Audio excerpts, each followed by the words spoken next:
How to see recently viewed item on Meso. Hi everyone, welcome to the channel. This is Rose and I'm here to guide you on how to see recently viewed item on Meso. Watch the video till the end, and without any further ado, let's dive right into the video. First of all, launch Meso app on your mobile device. Once the app opens, tap on the home tab at bottom left corner of the screen.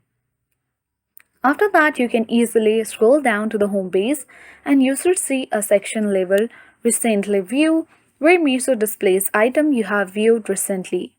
You can tap on any of the items shown here to view them again or make purchase.